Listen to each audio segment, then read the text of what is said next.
제 6계명을 오늘 공부하겠습니다. 잘 지키고 계십니까? 예? 잘 지키셨으니까 여기 감옥에 안 가시고 여기 오셨겠죠. 살이라면 감옥에 가야 되는데 15년형은 받고 살아야 되는데, 예?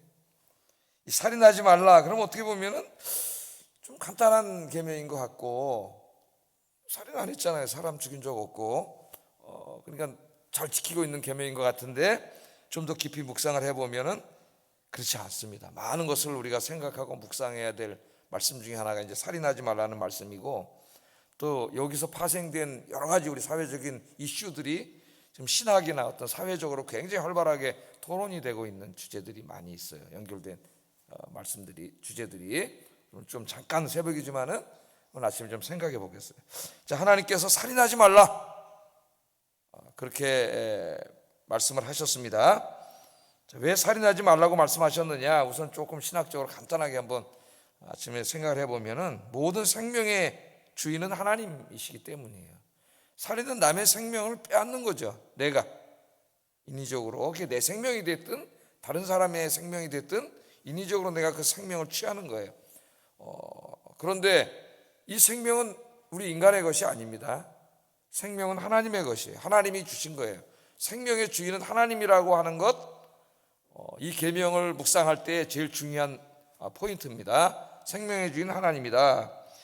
창세기 2장 7절 한번 읽어보겠습니다. 창세기 2장 7절 시작.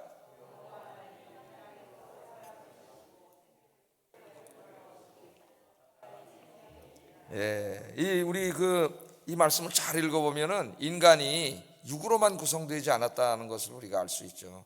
현대 21세기에는 이제 과학을 자꾸 사람들이 발전시키면서 야, 영혼, 혼 그런 게 어디냐? 인간은 그냥 몸뚱아리 이게 다지. 죽으면 그냥 장례해서 끝나는 거지. 뭘 영이 어디 있고 영혼이 어디 있고 그런 건 믿지 않죠. 현대인들은. 근데 참 자기가 굉장히 똑똑한 것 같이 과학자들, 의사들이 이야기하지만은 사실은 무지몽매한 거예요. 인간에 대해서 잘 알지 못하는 것이죠. 여기 보면 흙으로 사람을 지으시고, 그러니까 흙으로 구성되어 있어요. 우리 인간이 죽으면 흙으로 가잖아요, 육이. 근데 그걸만 된 게 아니에요. 하나님 흙으로 사람을 지으신 다음에 그럼 그냥 흙덩어리죠. 아무것도 아닙니다. 그건. 우리도 요새 막 흙으로 조각도 하고 막 만들잖아요. 그 다음에 어떻게 했어요? 그 코에다가 하나님이 생기는 생명이에요. 생명을 불어넣으셨어요. 이 말은 히브리 말로 하면 루하흐 발음하기도 루하흐 이 말인데, 이 후음이 있어가지고 발음을 잘해야 돼요. 루하흐 발음인데, 이 말은 바람이라는 뜻도 있고 영이라는 뜻도 있고, 이제 나중에 신약으로 성경이 번역되면서 헬라어에서는 영이라는 의미로 번역되고, 거기다 거룩한을 붙여가지고 성령 이렇게도 우리가 번역하고 다양한 의미가 되지만, 창세기에서는 하나님의 생명이에요. 생명. 그러니까 흙덩어리인데, 그냥 이 몸뚱아리 아무것도 아닌데 여기다 하나님께서 생명을 불어넣어줘가지고 생명이 된 거죠. 그러니까 벌써 성경은 우리 인간이 육적인 존재만이 아니라는 걸 가르쳐줘요. 영적인 존재이기도 하다는 것, 영과 육으로 인간은 구성되어 있다고 하는 것. 그래서 육이 종말을 맞이해도 영이 종말을 맞이하는 건 아니라는 것. 그걸 이제 깨달은 사람들이 고대 헬라인들이에요. 헬라인들. 근데 그들은 육과 영이 나뉘어 있고, 육이 소멸돼도 영은 영원하다는 걸 알았는데 영혼만 영원한 줄 잘못 알고 있었어요. 이 육이 다시 부활한다는 건 알지 못했죠. 그들은. 자, 이 생명은 하나님이 주신 것입니다. 하나님이. 생명은 뇌나 심장에 있는 게 아니에요. 요즘 과학이나 의학에서 토론하는 게 뇌사냐 심장사냐, 거기에 대해서 토론하고 있지 않습니까? 그런데 이 생명은 뇌나 심장에 있는 것이 아니라 하나님께 속해 있는 겁니다. 하나님이. 그래서 이 생명은 인간의 영역이 아니라 하나님의 영역이에요. 하나님이 우리에게 생명을 주셔서 태어났고, 또 언젠가 하나님 우리의 생명을 거둬가실 때가 있어요. 아무도 몰라요. 그걸 누구도 인위적으로 해서는 안 되는 겁니다. 그건 절대적인 하나님의 주권하에 있어요.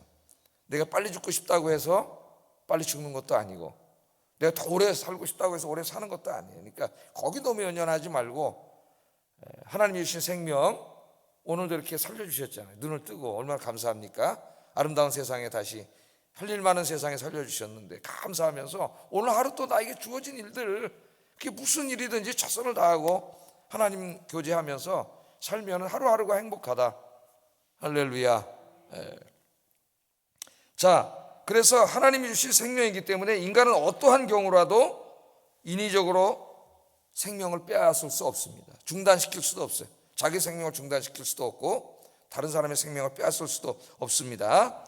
이제 지금 많이 토론이 되는 게 자살이라든가 안락사라든가 혹은 낙태와 같은 이런 주제들이 이런 생명윤리라고 하는 주제로 뭐 도덕이나 철학, 또 신학 이런 데서 굉장히 많이 토론이 되고 있어요. 이런 문제들을 이제 기독교인들도 많이 토론해, 기독교 지성인들이 참여하고 있는데 우리 그리스도인들도 이제 이런 데 참여해서 논쟁도 하고 성경의 바른 사상을 이야기할 필요가 있죠.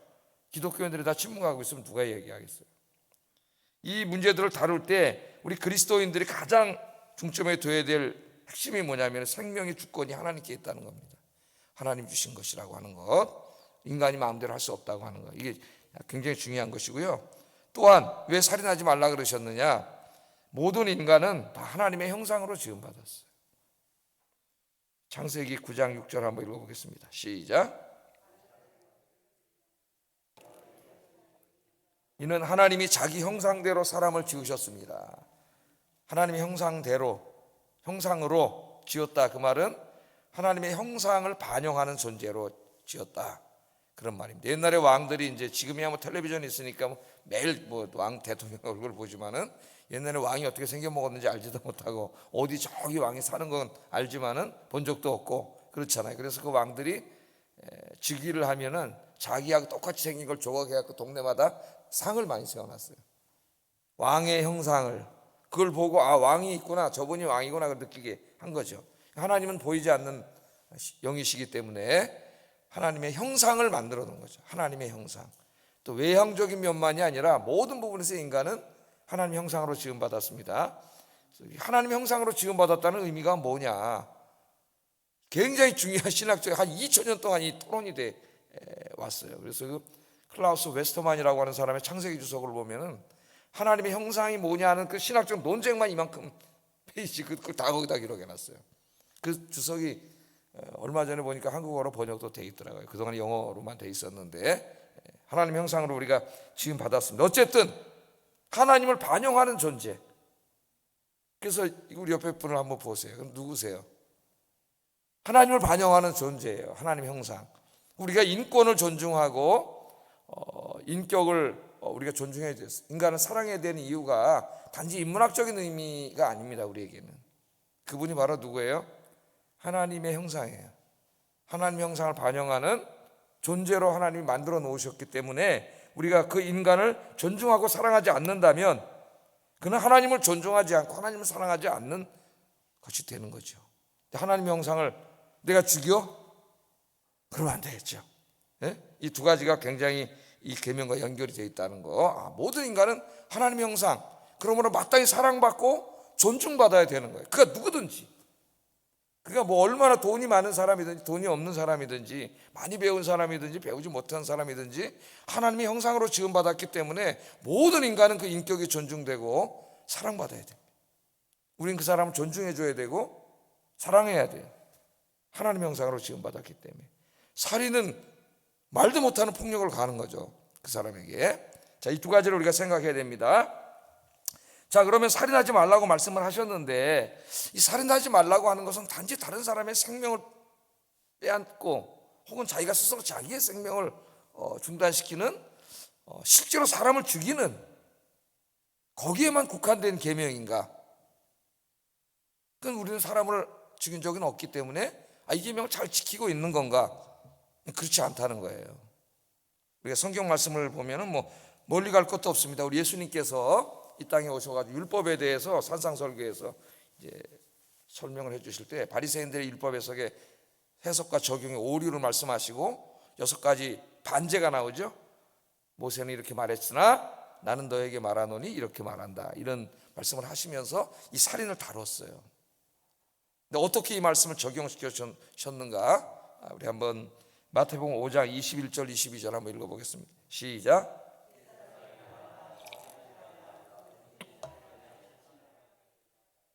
너희가 들었으나 나는 너희에게 이르노니 형제에게 노하는 자마다 심판을 받게 되고 형제를 대하여 라가라 하는 자는 공회에 잡혀가게 되고 미련한 놈이라 하는 자는 지옥불에 들어가게 되리라. 자, 이 말씀을 잘 읽어보셔야 됩니다. 지금 뭘 다루고 있죠? 예수님이 십계명 말씀을 다루고 있는 거죠. 살인하지 말라. 살인하지 말라. 살인하면 심판을 받게 되리라. 이걸 너희가 알고 있지 않느냐, 들었지 않느냐. 그런데 나는 여기 너희에게 말한다. 그 유대인들은 단지 그냥 사람을 죽이는 것으로 국한했거든요. 근데 예수님이 아니라는 거예요. 이 십계명 누가 주신 거죠? 예수님이 주신 거예요. 그분이 하나님이세요. 그 계명을 주신 분이 와서 단지 사람의 생명을 빼앗는 것만이 아니라 그 모두 살인이냐? 그 다음에 뭐라 그러셔요? 형제에게 노하는 자. 이것은 어떤 화 한 번 낸 게 아니라 막 증오심이죠. 증오심. 막 끓어오르는 분노. 이런 거죠.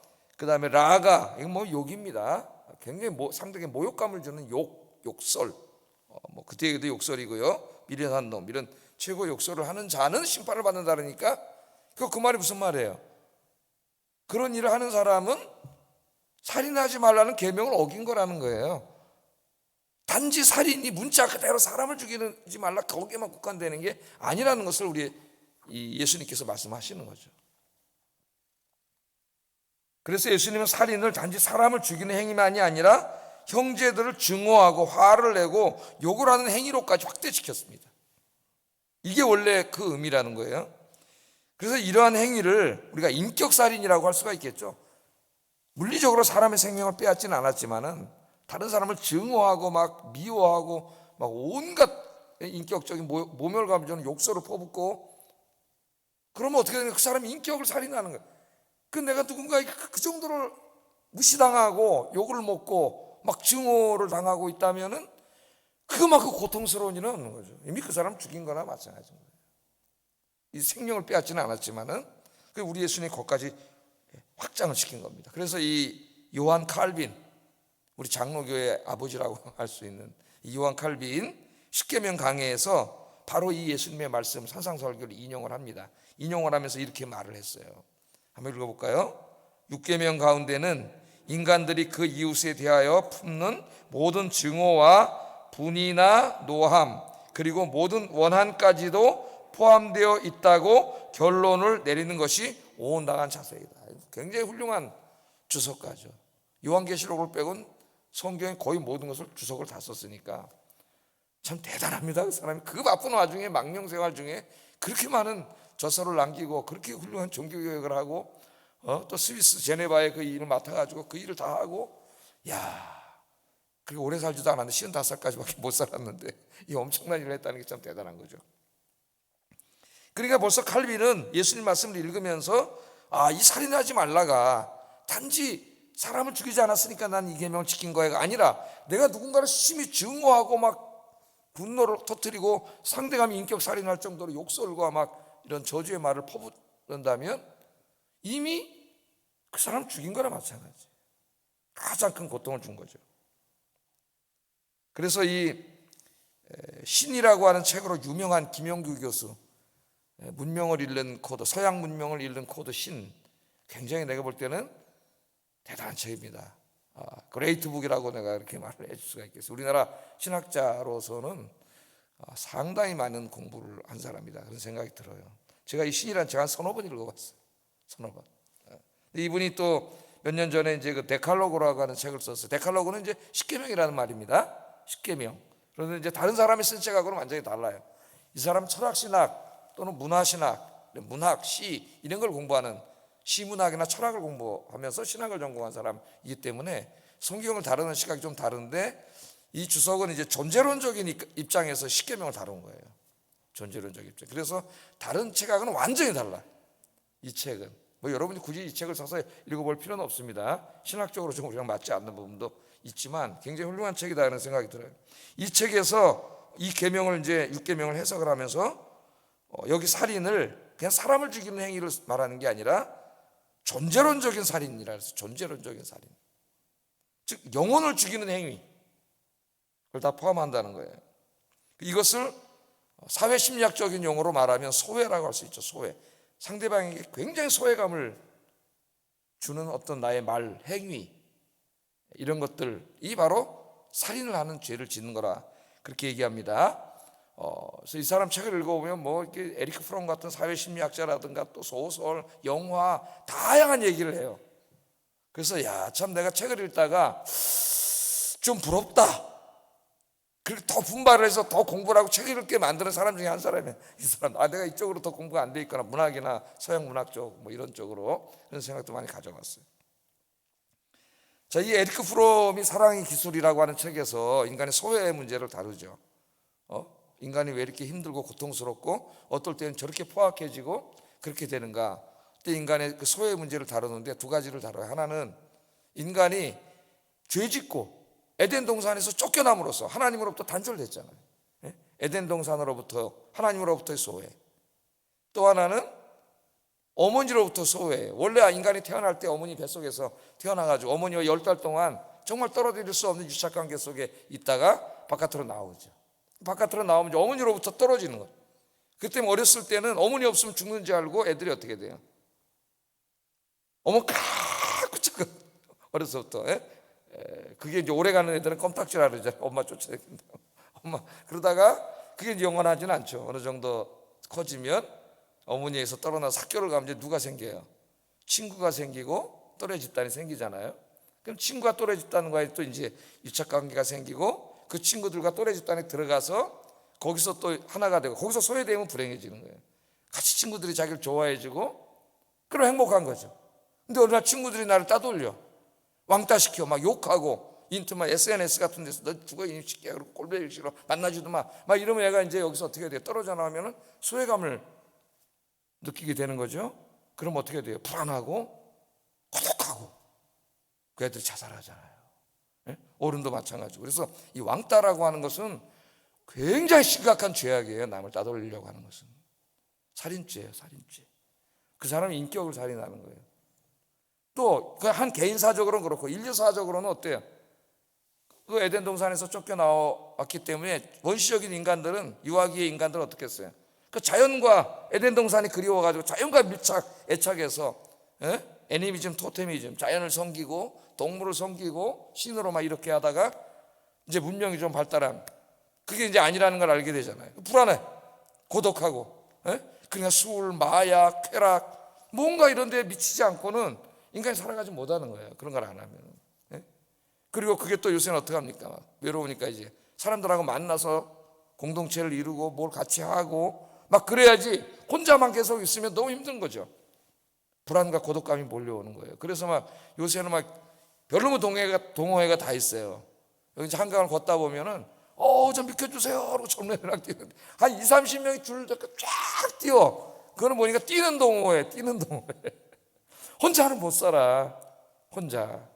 제가 최근에 그것을 한번 경험해 봤어요. 느끼면서 실존주의자들이 굉장히 정확한 용어를 사용하고 있다.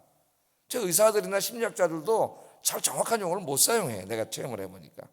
왜냐하면 자기들이 체험해보지 못했기 때문에 남의 얘기만 들었기 때문에. 제가 경험을 해보니까 그걸 느끼겠더라고요. 그게 뭐냐면은 딱 두 가지예요. 불안과 고독감이에요. 고독. 그 고독이 외로워. 가을이야 외로워. 그 정도가 그런 게 아니에요. 엄청나게 고통스러운 거예요. 원래 하나님 떠난 인간에게는 고독감이 있습니다. 이 사람들은 사회심리학적으로 생각을 했지만 그 고독이죠. 불안과 고독감.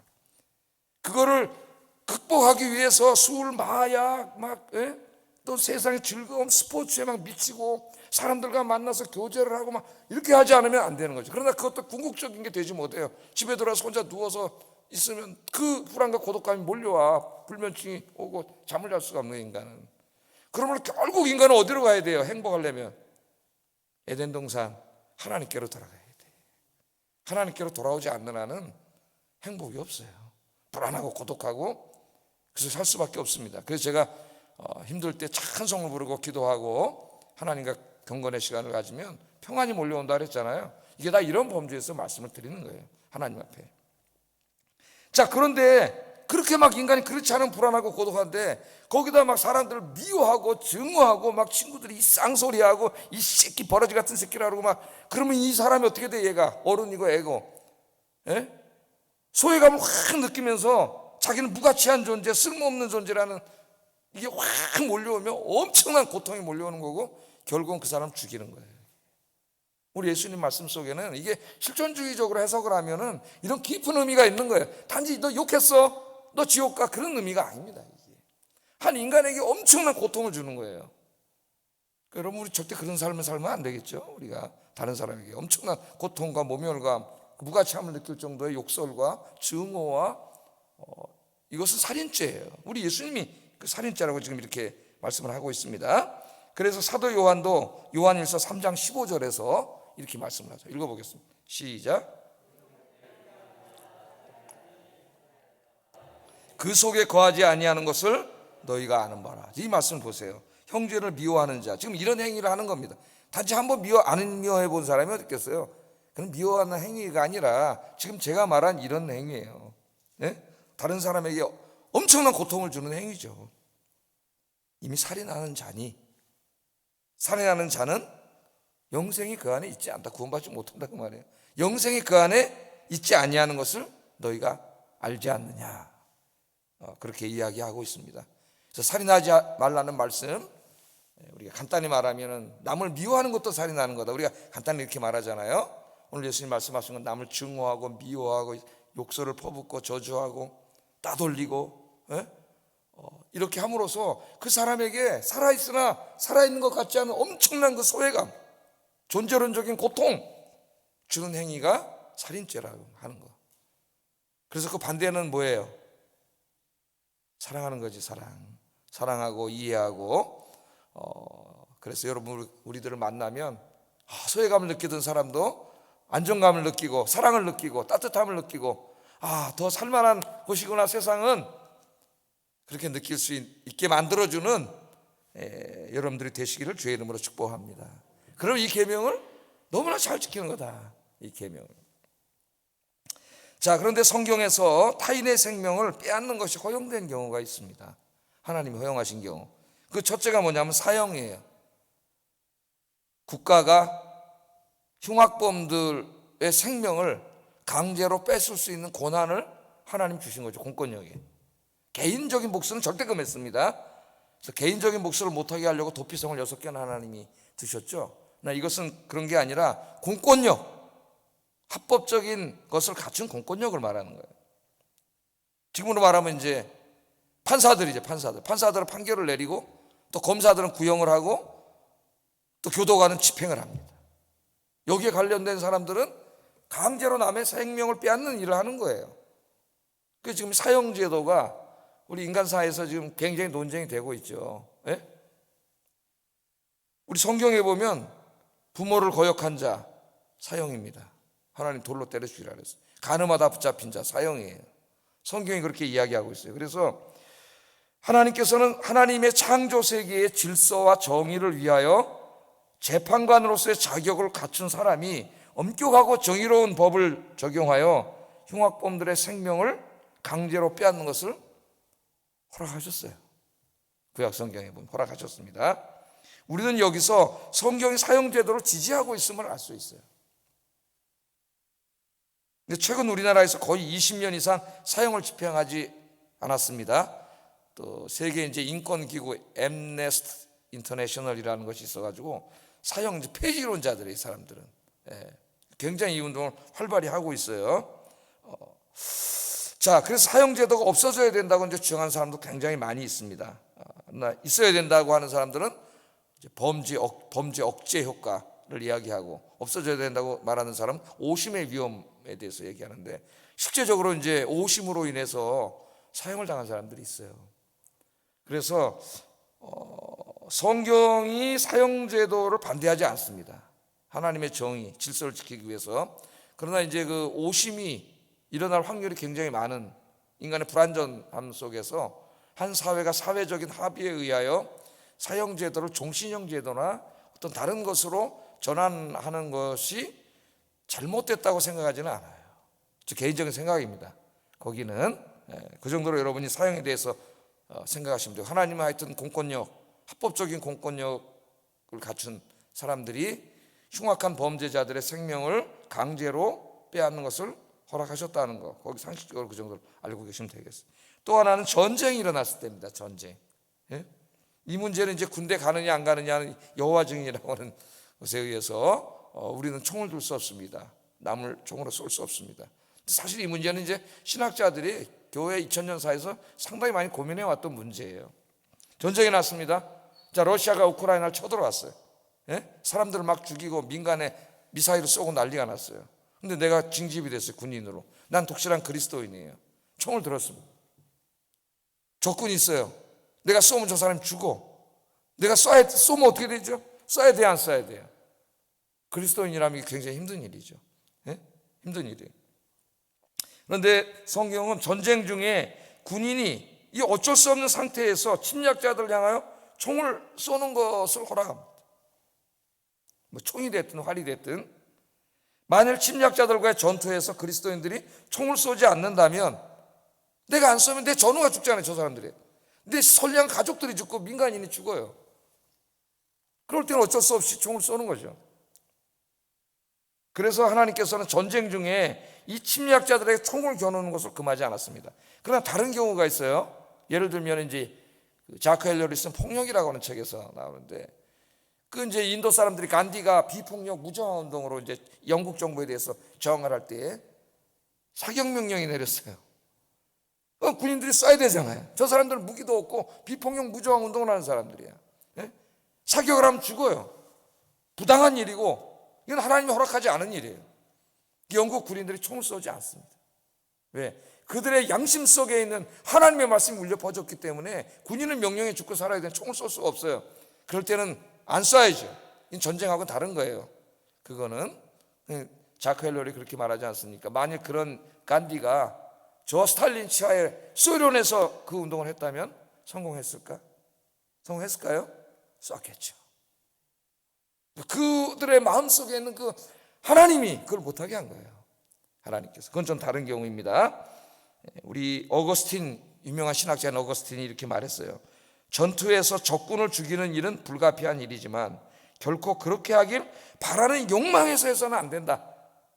그러니까 어쩔 수 없는 상황에서 침략자들, 다른 사람의 생명을 구하기 위해서 내가 어쩔 수 없이 쏴야 되지만은 그 막 사람을 죽이고 막 그런 잔인한 마음으로 해서는 안 된다. 이런 이제 제한을 뒀습니다.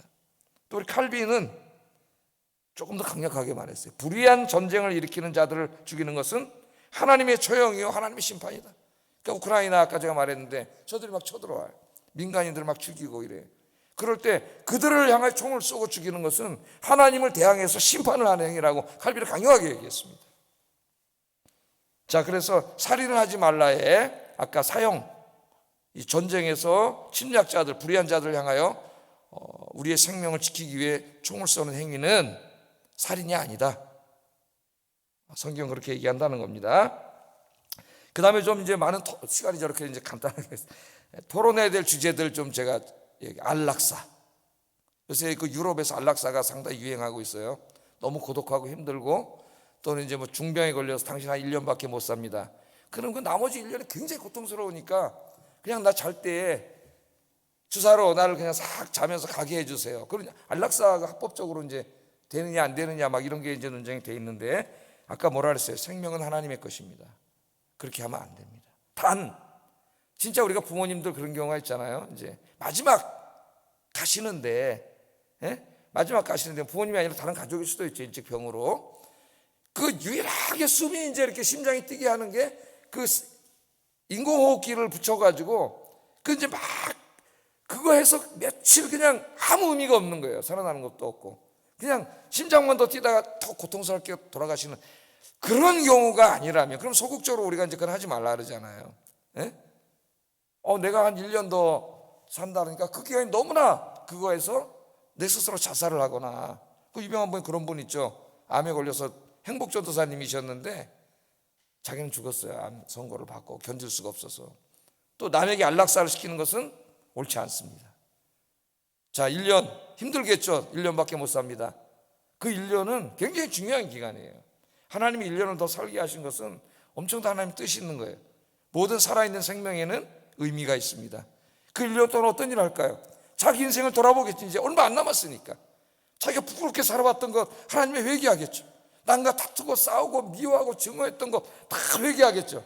그래서 그 1년은 마지막 하나님 앞에 가기 전에 자기 자신을 가장 아름답게 만들 수 있는 마지막 기회예요. 제가 말한 게 아니라 스캇 팩이라고 하는 유명한 정신과 의사가 한 말이에요. 기독교인 심리학자가. 그런 기간이에요. 안락사 아닙니다. 낙태? 뭐 제가 말 안 해도 그건 영화 사례고 있을 수 없는 일이에요. 낙태. 그 다음에 자살 절대 안 되는 거죠. 생명은 하나님이 주신 거예요. 하나님이 거둬 가십니다. 알아서 아무리 힘들고 어려워도 하나님께서 우리에게 고통을 주실 때는 분명히 의미와 뜻이 있어요. 언젠가는 하나님이 그 고통을 벗어나서 또 새로운 인생을 살게 하셔요. 그 대표적인 사람이 욥이잖아요, 여러분. 욥을 한번 보세요, 여러분. 한 인간이 당할 수 있는 고난을 혼자 다 겪은 사람입니다. 자식이 죽고 재산이 없어지고 병들고 아내는 하나님 저주하고 죽어버리라 그러고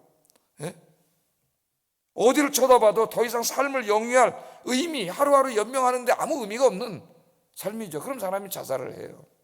그래서 욥이 너무나 힘들고 고통스러우니까 자기의 육신의 죽음을 이 생을 죽음으로 마무리하게 해달라 하나님한테 계속 기도해.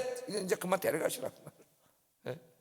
어머니가 나를 뵀을 때 그때 나를 데려가시지 왜 살려놔가지고 나를 이때까지 했냐고도 말하고 계속 얘기하지만 자살하지 않아.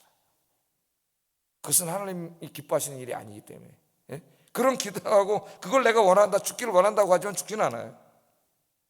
나중에 욥이 어떻게 됐습니까? 결국은 하나님을 만나고 그 모든 문제가 해결되고 더 큰 복을 받는 사람이 됐어요. 인생에 항상 좋은 일만 있는 사람은 없습니다. 저 자신도 아직도 해결해야 될 문제가 있고 눈물로 기도하는 문제가 있고 우리가 서로 다 알지 못하지만 많은 고통들 누구나가 다 가지고 있어. 하나님은 살아계시고 여러분의 눈물의 기도를 듣고 계세요. 혼자가 아니에요.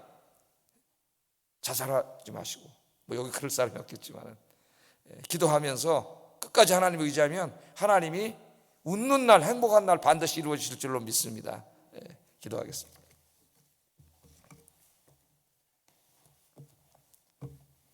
자, 우리 기도 세 가지 제가 적어놨죠. 자신의 생명뿐만 아니라 타인의 생명을 존중하고 사랑하는 삶을 살게 하소서. 안락사, 낙태, 자살은 특별한 경우를 제외하고는 살인이라는 것을 명심하고 생명을 죽이는 일이 아니라 살리는 일에 힘쓰게 하소서. 낙태는 산모와 아이의 생명 중에 하나를 선택해야 될 때로 제한해야 된다고 저는 생각해요. 굉장히 보수적인 견해죠. 가장 보수적인 견해입니다. 세 번째, 형제 자매를 미워하는 것은 존재론적 살인이라는 것을 명심하고 모든 사람을 사랑하며 살게 하소서. 존재론적 살인 아까 기억나시죠? 남에게 증오하고 욕하고 모멸감을 줘서 너무 고통스럽게 하는 것은 살인이다. 그런 삶을 살면 안 됩니다. 기도하겠습니다.